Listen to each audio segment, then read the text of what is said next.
अब जो एक ये टॉपिक ही क्या है बच्चे, फ्रेश टॉपिक है और अलग टॉपिक है बच्चे, ठीक है ना। ये टॉपिक उससे वो टॉपिक वहीं पे कंप्लीट हो गया, ये नया और फ्रेश टॉपिक है बच्चे। और इस टॉपिक का नाम जब तुम पॉलिटिकल प्रोसेस इन इंडिया है बच्चे, जब उस यूनिट में जाकर तुम सिलेबस में देखोगे तो वहाँ पे लिखा होगा ideology and social basis of political parties, ठीक है, राजनीतिक दलों की विचारधारा तथा सामाजिक आधार, ठीक है। तो जितने भी राजनीतिक दल हैं बच्चे, जो भी पॉलिटिकल पार्टीज हैं, ठीक है ना, जो भी पॉलिटिकल पार्टीज हैं, वैसे तो हम लोग इसमें जो मेन महत्वपूर्ण जो पॉलिटिकल पार्टीज हैं उनके ऊपर ही क्या करेंगे, बातचीत करेंगे। राजनीतिक दलों के ऊपर क्या किया जाएगा, बातचीत किया जाएगा बच्चे। तो यहाँ पे जो अब हमें करना है बच्चे इसमें, तो सबसे पहले यहाँ पे हम राजनीतिक दलों की बात करेंगे, ठीक है ना। तो एक तो राष्ट्रीय राजनीतिक दल होते हैं और दूसरे आपके बच्चे भारत में क्षेत्रीय राजनीतिक दल मिलेंगे बच्चे। कुछ राष्ट्रीय पार्टियां मिलती हैं जिनको हम लोग नेशनल पॉलिटिकल पार्टीज बोलते हैं बच्चे, और कुछ पॉलिटिकल पार्टीज होंगी क्षेत्रीय, जो अपने अपने क्षेत्र में क्या करती हैं, कार्य करती हैं बच्चे। तो उन पार्टियों को हम लोग एक प्रकार से क्षेत्रीय पार्टियां क्या करते हैं, बोलते हैं। तो कुछ आपके कंट्री में क्षेत्रीय पार्टियां हैं बच्चे, और कुछ हम पार्टी आपके देश में राष्ट्रीय पार्टियां हैं बच्चे। तो क्षेत्रीय पार्टियों का दर्जा और राष्ट्रीय पार्टी का दर्जा जो भारत में देने वाली संस्था है बच्चे, वो इलेक्शन कमीशन है बच्चे।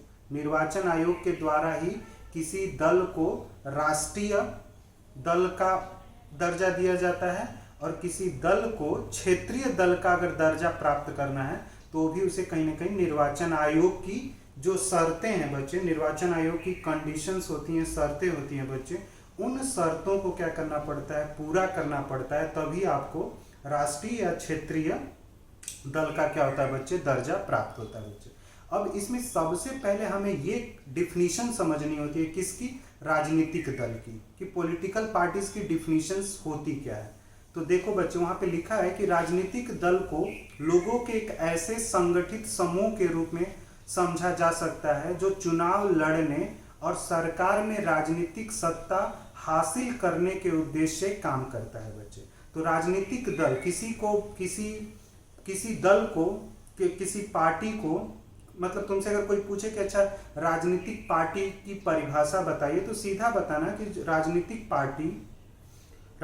पार्टी वो होती हैं जो राजनीतिक सत्ता को प्राप्त करना चाहती हैं, या फिर राजनीतिक पार्टी वो होती हैं जो चुनाव लड़ना चाहती हैं। चुनाव लड़ने वाले दल को भी आप राजनीतिक पार्टी बोल सकते हैं, और जो सत्ता प्राप्त करना चाहते हैं, सरकार में आना चाहते हैं, उन्हें भी हम लोग क्या बोलते हैं, राजनीतिक पार्टी बोलते हैं। यही तो अंतर होता है बच्चे दबाव समूह और राजनीतिक दल में, क्योंकि जो दबाव समूह होते हैं बच्चे, वो चुनाव नहीं लड़ते हैं और वो राजनीतिक सत्ता को प्राप्त नहीं करना चाहते हैं, पॉलिटिकल पावर उन्हें नहीं चाहिए। उन्हें सिर्फ क्या होता है कि जो राजनीतिक सत्ता में लोग हैं बच्चे, ठीक है, उन पर क्या करता है, दबाव समूह एक तरह से दबाव बनाता है कि जनता के कल्याण से संबंधित आप क्या करें, कानून का निर्माण करें, ठीक है। आपको क्या करना है, कानूनों का एक प्रकार से क्या करना होता है, निर्माण करना होता है बच्चे। तो राजनीतिक जो दल है बच्चे, वो एक लोगों का एक संगठित समूह होता है जो चुनाव लड़ता है और राजनीतिक सत्ता प्राप्त करना चाहता है, उसे ही हम क्या बोल सकते हैं, राजनीतिक दल। तुम बोल सकती हो कि ऐसे लोगों का समूह जो चुनाव लड़ना चाहता है या जो राजनीतिक सत्ता प्राप्त करना चाहता है, उसको हम लोग क्या बोलते हैं, पॉलिटिकल पार्टीज बोलते हैं।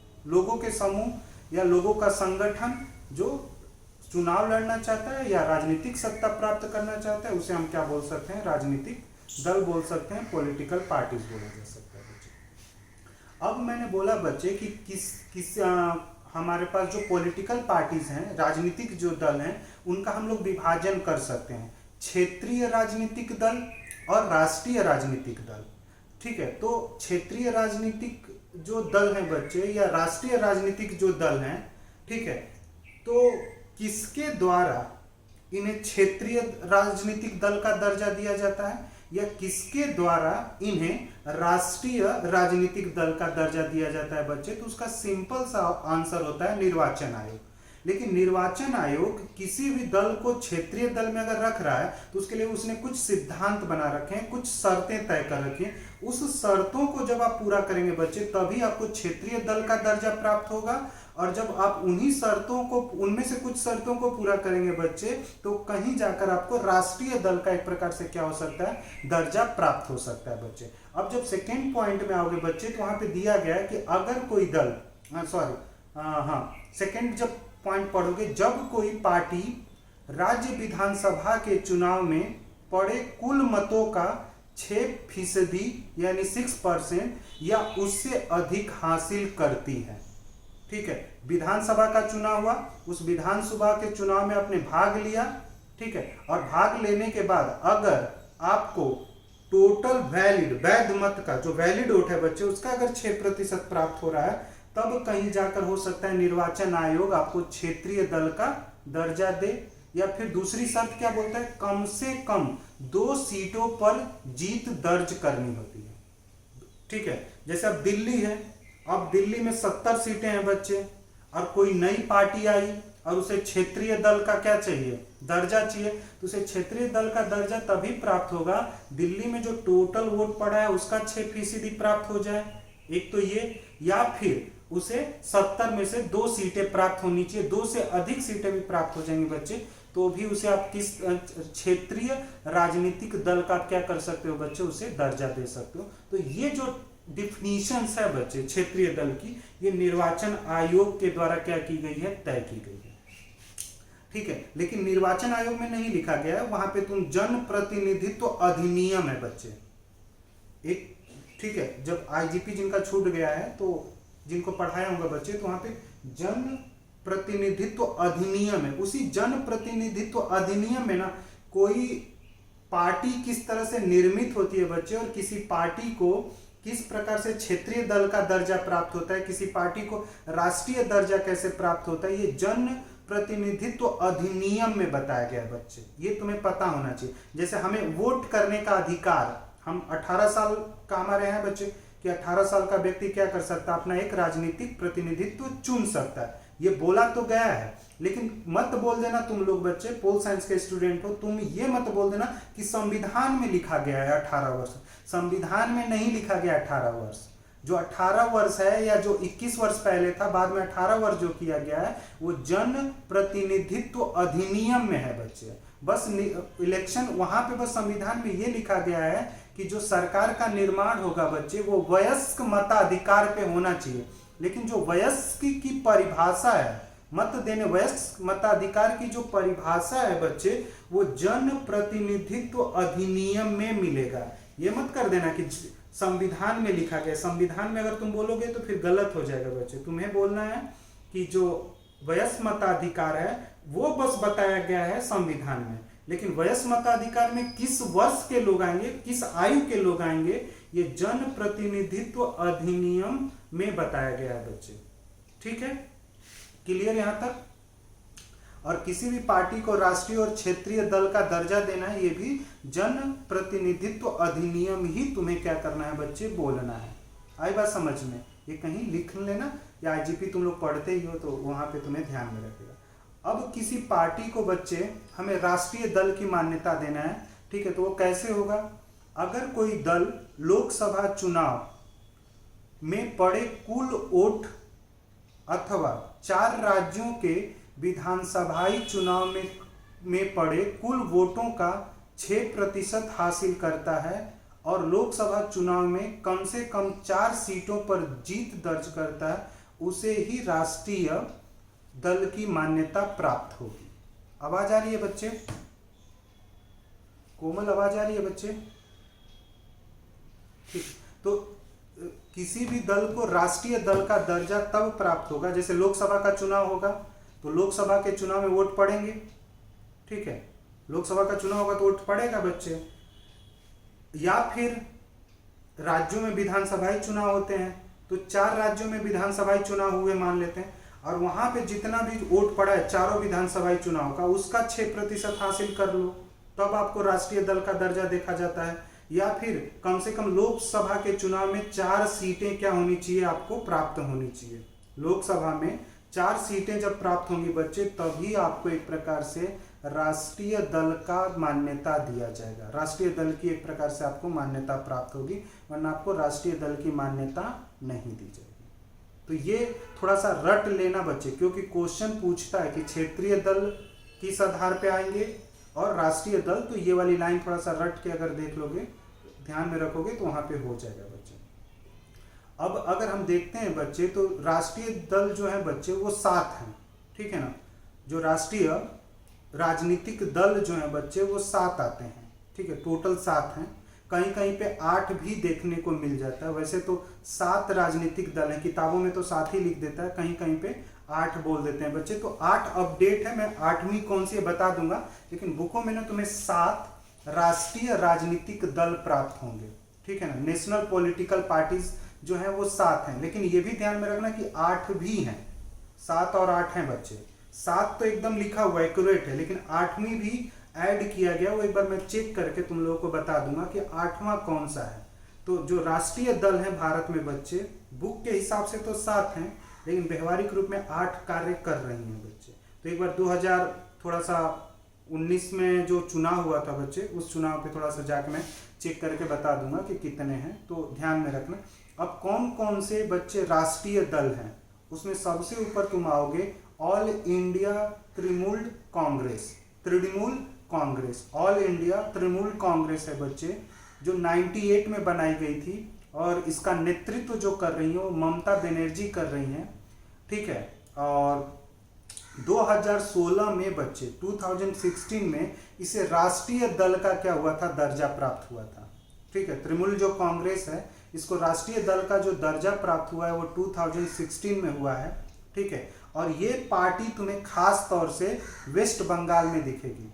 तृणमूल जो कांग्रेस है वेस्ट बंगाल, उसके अलावा ये नॉर्थ ईस्ट एरिया में भी क्या कर रही है, कार्य कर रही है, और धीरे धीरे इसका प्रभाव जो है बच्चे वो बाकी क्षेत्रों में भी क्या हो रहा है, बढ़ रहा है बच्चे। तो ध्यान में रखना, ऑल इंडिया तृणमूल जो कांग्रेस है बच्चे, ये 1 जनवरी 1998 को क्या की गई थी, स्थापित की गई थी। राष्ट्रीय दल का जो दर्जा प्राप्त हो रहा है बच्चे, वो 2016 में से नेशनल पॉलिटिकल पार्टीज में डिक्लेयर किया गया था। और इस पार्टी का जो प्रतीक है, जो सिंबल है बच्चे, वो पुष्प है और तृण है। और तृण क्या होता है मुझे पता नहीं है उधर का, ठीक है। और इसकी जो विचारधारा है, ठीक है, इस पार्टी की विचारधारा, क्योंकि हमारा जो टॉपिक हम लोग पढ़ रहे हैं बच्चे, उसमें विचारधारा पे भी बात हो रही है। टॉपिक जो कि राजनीतिक दलों की विचारधारा हमें समझना है, तथा सामाजिक आधार, ठीक है, कि उस तरह जो भी जैसे ऑल इंडिया तृणमूल कांग्रेस जो है वो किस प्रकार की विचारधारा को अपनाती है बच्चे।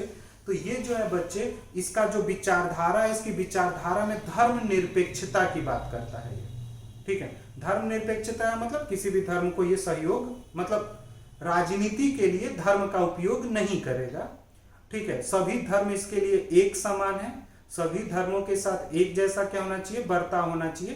तो ये इसकी क्या है, एक विचारधारा है। धर्मनिरपेक्षता इसकी क्या है, विचारधारा है।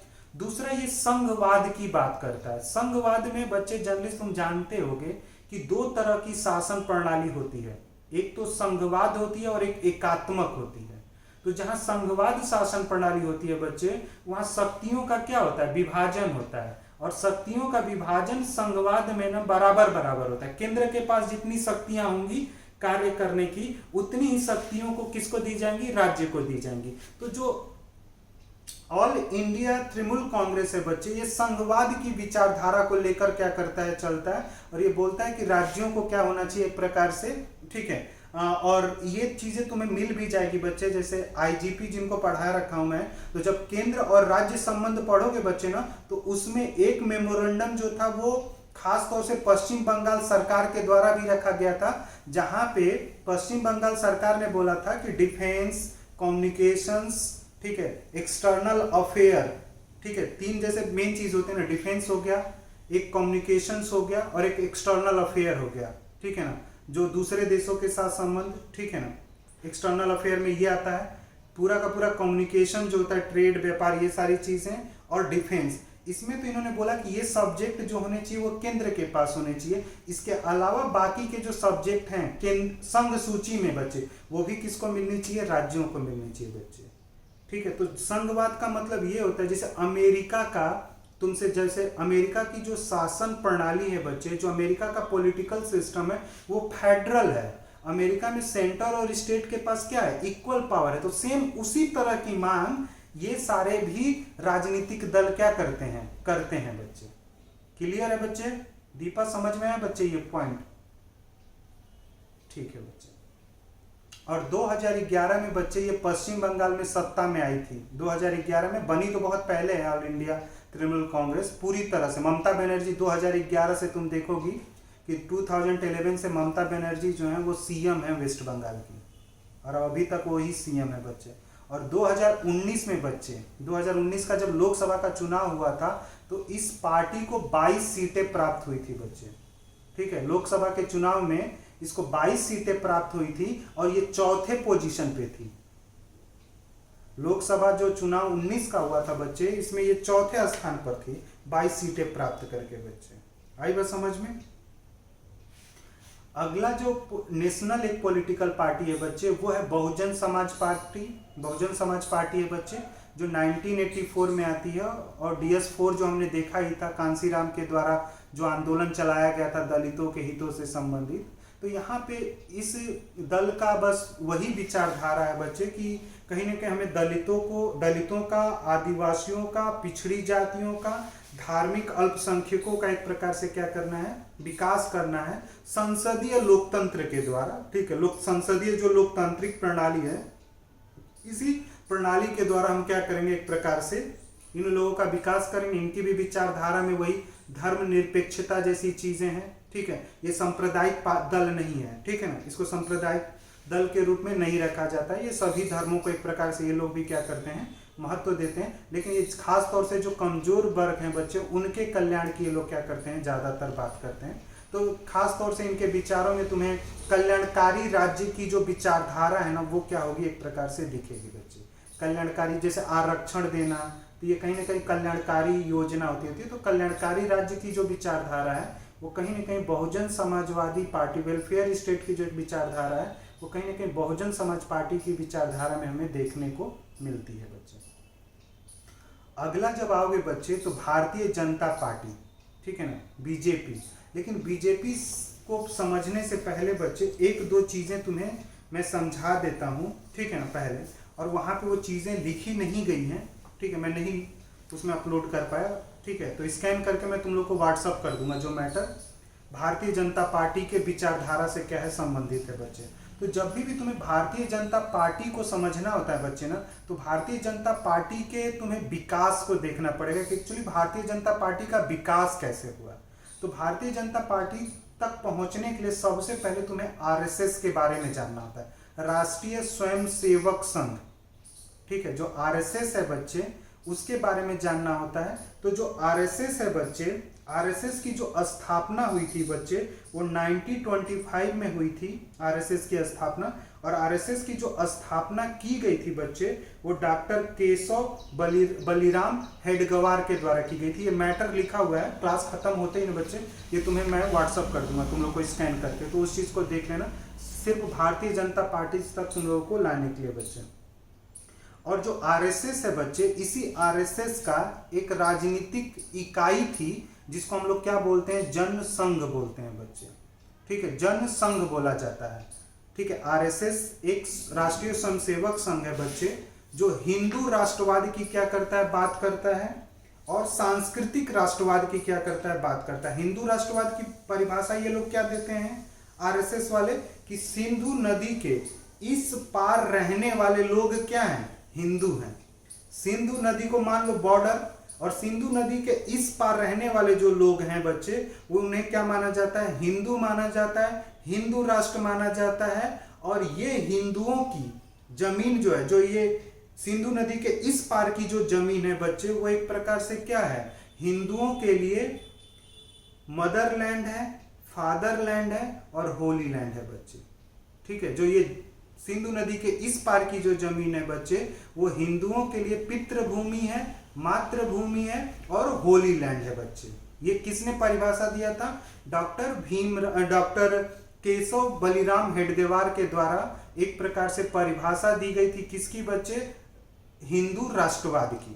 तो अगर तुमसे कोई पूछता है बच्चे कि हिंदू राष्ट्रवाद की परिभाषा बताइए, तो क्या बताओगे तुम लोग, मैं ये पूछ रहा हूँ बच्चे, अगर तुम लोगों से कोई ये पूछे कि हिंदू राष्ट्रवाद की परिभाषा आपको बताना है, तो क्या बताओगे हिंदू राष्ट्रवाद की परिभाषा में? आवाज आ रही है मेरी बच्चे? बच्चों आवाज आ रही है मेरी? कोमल आवाज आ रही है बच्चे? कोमल आवाज आ रही है? कोमल आवाज आ रही है बच्चे?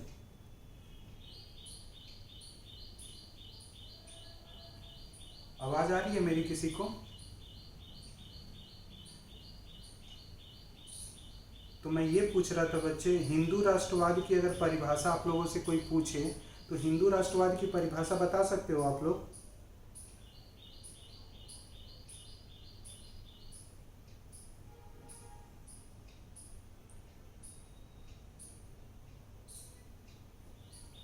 कोमल आवाज आ रही है बच्चे?